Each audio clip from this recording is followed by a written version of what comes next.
Drones की तैनाती कर रहे हैं लगातार वो उस इलाके में। वो कह रहे हैं कि कोई बड़ी तैयारी पाकिस्तान कर रहा है।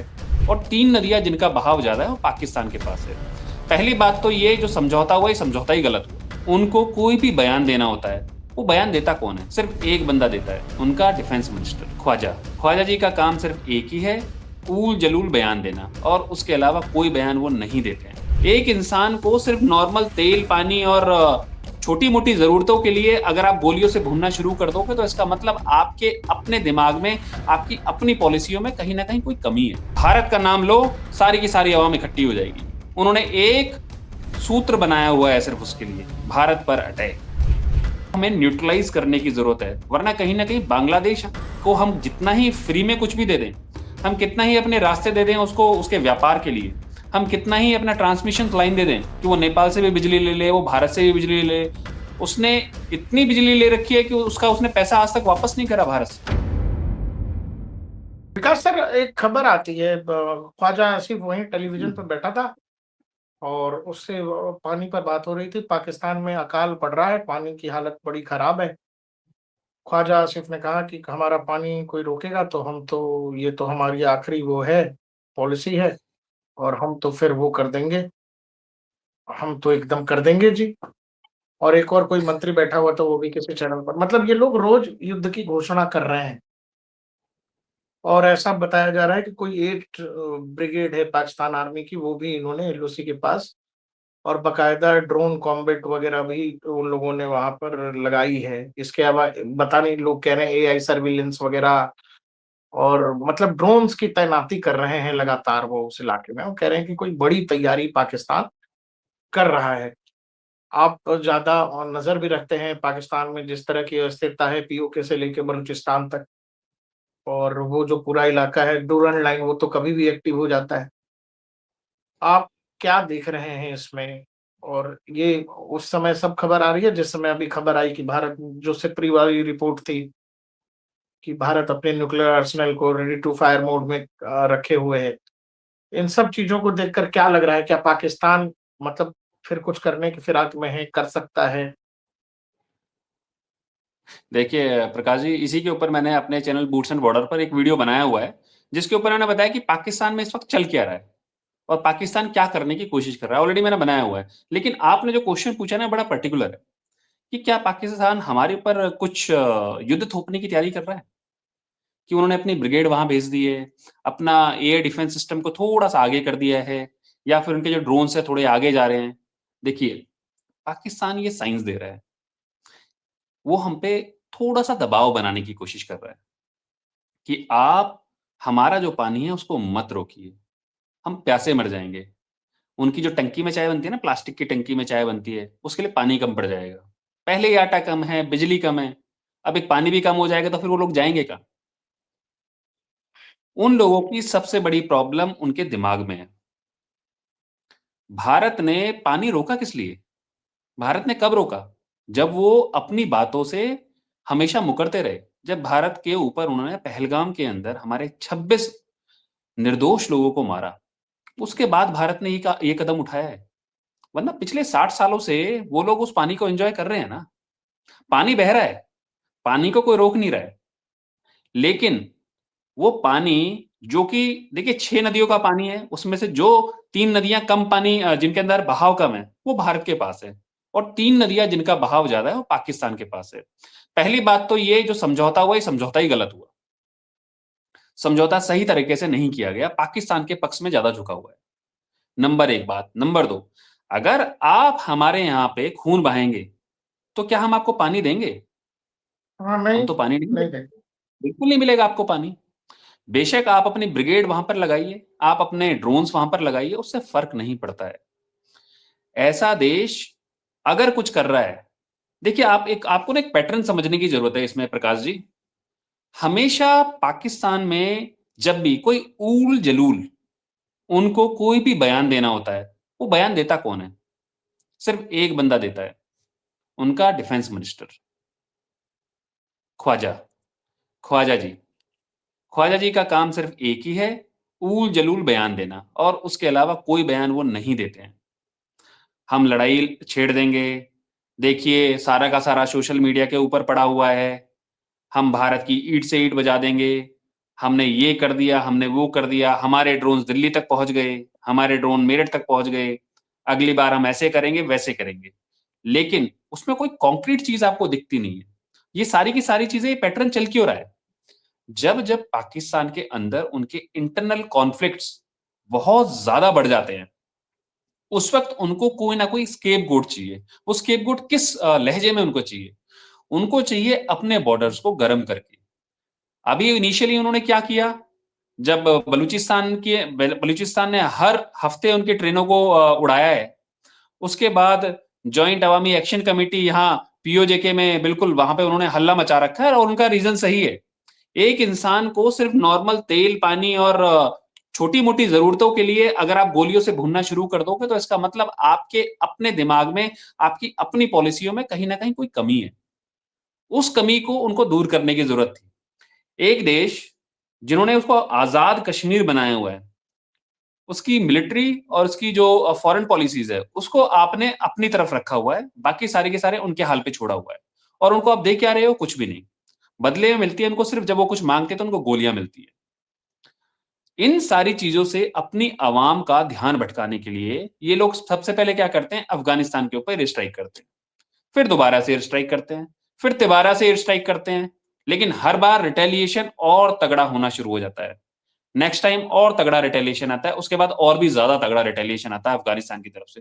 तो पाकिस्तान को ये समझ में आता है कि वो तो 2 फ्रंट वॉर के ऊपर अपने आप को झोंक रहा है, तो फिर वो दोबारा से अपने आप को रिकैलिब्रेट करने की कोशिश कर रहा है कि अफ़गानिस्तान के साथ अगर वो ऐसा करेगा तो उसके दोनों फ्रंट एक्टिव रहेंगे। देखिए भारत का फ्रंट उसने अपने आप जानबूझ के एक्टिव किया हुआ है। वहाँ पे टेररिस्टों की पूरी खेप उसने पहुँचाई हुई है और हर दूसरे दिन कुछ न कुछ टेररिस्ट वहाँ से क्रॉस करने की कोशिश करते हैं इंडिया में और आज भी। और सारे के सारे वहीं न्यूट्रलाइज़ हो रहे हैं बॉर्डर के ऊपर, एलओसी के ऊपर। उसकी वजह से पाकिस्तान को अब अपनी आवाम का ध्यान भटकाने के लिए सिर्फ़ एक ही रास्ता मिलता है, भारत। वो भारत के ऊपर कुछ भी बोलेगा, कोई भी बयान देगा तो उनकी जो आवाम है, वो बेचारी आवाम, ना जिसके पास पहनने के लिए कपड़ा है, ना जिसके पास खाने के लिए रोटी है, ना जिसके लिए पीने के लिए पानी है, तो ऐसी आवाम क्या करेगी? ऐसी आवाम अपनी सरकार की सिर्फ़ एक बात सुनेगी, अरे देखिए भारत हम पे अटैक करने वाला है, भारत हमारा पानी रोकने वाला है। अगर भारत हमारा पानी रोकेगा तो हम अटैक करेंगे। जैसे ही अटैक का कान आता है तो उनके अंदर ना उन्होंने एक वो चलाई हुई है, मशीन चलाई हुई है, जैसे ही अटैक का नाम आता है सारी की सबकी आँखें खुल जाती हैं। उसकी वजह से उन्होंने अपने आवाम को ना इस तरह से वो किया हुआ है, प्रोग्राम किया हुआ है कि भारत का नाम लो, सारी की सारी आवाम इकट्ठी हो जाएगी। उन्होंने एक सूत्र बनाया हुआ है सिर्फ़ उसके लिए, भारत पर अटैक। उसके अलावा कुछ नहीं है, ये सारी की सारी बोगस चीज़ें हैं। अगर पाकिस्तान भारत पे अटैक करने की कोशिश भी करेगा, ऑलरेडी ऑपरेशन सिंदूर में उसका वो नज़ारा देख चुका है। ये मॉडर्न आर्मी है और इतने मॉडर्न वेपन्स हैं, उन वेपन्स को जो भारत में बने हैं, भारत के डीआरडीओ ने बनाए हैं, उन वेपन्स को दुनिया कतार में लगी हुई है। तो पाकिस्तान की कोई बिसात नहीं है आज के वक़्त में भारत के सामने। जब उनके सिटिंग डक जो बैठे हुए थे ना वो प्लेन्स, उनको उड़ने भी नहीं दिया गया। उनको पता ही नहीं चला, वो खुद बोल रहे हैं कि 15 से 20 सेकंड का टाइम था सिर्फ हमारे पास, जब हमें पता चला कि ब्रह्मोस आके मार के चली गई। उनके पास रिएक्शन का टाइम नहीं है। तो वो कहाँ हमारे सामने टिकेंगे? उनके बोलने से कोई फ़र्क नहीं पड़ता है। उनको बोलने दीजिए। हाँ, वो चारों तरफ जिस तरह से स्ट्रिंग ऑफ पर्ल्स में हमारे खिलाफ काम कर रहे हैं, उसके बारे में हमें समझने की ज़रूरत है कि वो हमें 2 फ्रंट के ऊपर उलझा के रखने की कोशिश ज़रूर कर रहे हैं और उसमें वो कहीं न कहीं बांग्लादेश को अपने साथ लेके चल रहे हैं। उन चीज़ों को हमें समझने की ज़रूरत है। ये बांग्लादेश का ज़िक्र हम लोग पहले भी कई बार करते रहे। तो क्या भारत जो अफ़गानिस्तान का वो है डोनाल्ड लाइन है, वो भी हम देखते हैं समय-समय पर एक्टिव है। पाकिस्तान ये कहता है कि जी अफ़गानिस्तान को भारत भड़का रहा है, भारत के झोली में गिर गया है काबुल। ये सब कहता है पाकिस्तान और हम बांग्लादेश में देख रहे हैं कि वहाँ जमात-ए-इस्लामी के लोग लगातार एंटी हिंदू रेटोरिक, अभी तो वहाँ मंदिर-वंदिर पे भी हमला हो गया था अभी 1 दिन पहले। ये सब चल रहा है सर। वो चाहेंगे कि हम वो हमें नॉर्थ ईस्ट में एंगेज करें, वो बांग्लादेश के स्तर पर। हम इन चीज़ों को कैसे देख रहे हैं और कैसे टैकल करना चाहिए इंडियन आर्म्ड फोर्सेस को, भारतीय एजेंसियों को? देखिए, इंडियन आर्म फोर्सेस ऑलरेडी उसको टैकल करने का तरीका अपना शुरू कर चुकी हैं। ऑलरेडी उन्होंने 3 अपने जो मेजर जो शिफ्ट लेके आए हैं, अपने 3 गैरिसन बनाने शुरू कर दिए उन्होंने ऑलरेडी। तो हमारे मिलिट्री पॉइंट ऑफ व्यू से हमने बिल्कुल उसको सोचना शुरू कर दिया है। उसमें कहीं भी हमें कोई दो राय भी नहीं होना चाहिए। लेकिन जब पाकिस्तान ये बोलता है कि हम अफ़गानिस्तान का साथ दे रहे हैं, हम अफ़गानिस्तान का साथ दे किस लिए रहे हैं? हम अफ़गानिस्तान का साथ इसलिए नहीं दे रहे हैं कि वो पाकिस्तान के खिलाफ खड़ा हो। हम अफ़गानिस्तान का साथ इसलिए दे रहे हैं कि पाकिस्तान ने जो वहाँ पर गलत चीज़ें और गलत हरकतें करके उन लोगों की हालत खराब की हुई है, हम उसका साथ दे रहे हैं, हम पाकिस्तान का साथ नहीं दे रहे। वहाँ जो लोग आटे के लिए, दाल के लिए, चावल के लिए मोहताज हो रहे हैं, हम उनके लिए मानवीय सहायता पहुँचा रहे हैं और मानवीय सहायता देना कुछ गलत नहीं है। हम किसी को मिलिटरीली सपोर्ट नहीं कर रहे हैं। पाकिस्तान हमेशा जब भी भारत कोई अच्छा काम करने जाता है, उसमें कहीं न कहीं अड़ंगी अड़ाता है। वो उस इंसान की तरह है जब कोई दूसरा इंसान अच्छा करने जाता है तो वो हमेशा उसके बारे में गलत ही बोलेगा। आज के वक़्त पाकिस्तान ने जो कि सही एजेंडा भी होगा, उसको भी उसने ये वो करा हुआ है कि ये गलत ही है। उसने हर चीज़ को गलत साबित करने की कोशिश की है। अफ़गानिस्तान से पूछिए भारत उनकी क्या मदद कर रहा है, अफ़गानिस्तान आपको बताएगा। वो हमेशा नए उल्टे-सीधे प्रोपेगेंडा चलाते रहेंगे। और बांग्लादेश को देखिए इन देशों को साधने का सिर्फ़ एक ही ज़रूरत है कि हमें उनकी सहायता उस वक़्त करनी चाहिए जब उनकी ज़रूरत है। भारत अफ़गानिस्तान के साथ वो कर रहा है। लेकिन भारत बांग्लादेश के साथ भी वो कर रहा था। लेकिन जब आपके दिमाग में कीड़ा बहुत अंदर तक घुस जाए और वो एंटी इंडिया कीड़ा हो, तो आप कितनी ही कोशिश कर लीजिए, कितना ही किसी का साथ दे लीजिए, हमेशा वो इंसान आपको साँप की तरह उल्टा काटने की कोशिश ही करेगा। वो काम जमात-ए-इस्लामी कर रहा है।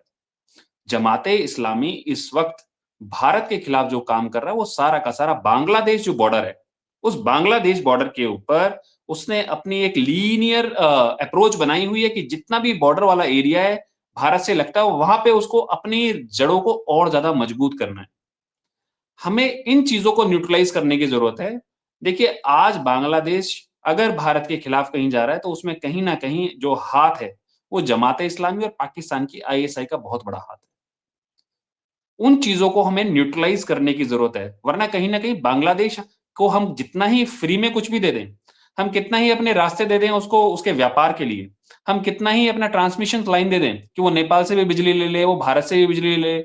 उसने इतनी बिजली ले रखी है कि उसका उसने पैसा आज तक वापस नहीं करा भारत से। भारत से चावल माँग रहा है, भारत से गेहूँ माँग रहा है, भारत से मशीनरी माँग रहा है, लेकिन उगल आग भारत के खिलाफ ही रहा है। तो ऐसे देश को आपको एक तमाचा लगाने की ज़रूरत है। हमेशा डिप्लोमेसी तब तक चलती है जब तक सामने वाला रिस्पॉन्ड करे। जब सामने वाला आपके खिलाफ काम करना शुरू कर दे और आपको लगे कहीं न कहीं डिप्लोमेसी थोड़ी-सी वीक पड़ रही है, तो आपको कहीं न कहीं आपका जो सबसे मजबूत हाथ होता है, उसको भी यूटिलाइज़ करने की ज़रूरत है। बेशक थोड़ा-सा कम यूटिलाइज़ कीजिए कहीं न कहीं लेकिन उसको उसकी भनक होनी चाहिए कि आपको छोड़ा नहीं जाएगा। अगर आप भारत के खिलाफ कुछ भी करने की कोशिश करेंगे, आप भारत की सीमाओं के ऊपर एक ऐसे पड़ोसी को बैठाने की कोशिश कर रहे हैं जिसका भारत से अनबन है और आप उसके लिए भारत की बाहें मरोड़ने का काम कर रहे हैं। आप उसको यूटिलाइज़ इसलिए कर रहे हैं कि भारत की बाहें मरोड़ी जाए। जो दिसंबर में समझौता होना है गंगा के लिए वाटर के लिए, उसके लिए वो भारत की बाहें मरोड़ने की कोशिश कर रहे हैं। तीस्ता वाटर, इसके बारे में बात करेंगे प्रकाश जी कभी। उसके लिए हमें बांग्लादेश को सीधा शट अप कॉल देने की ज़रूरत है और जो भी देश आके भारत के बॉर्डर के पास आके उनकी मदद कर रहा है, उनको भी हमें बड़े तीखे स्वर में समझाने की ज़रूरत है कि आप ये काम मत करिए।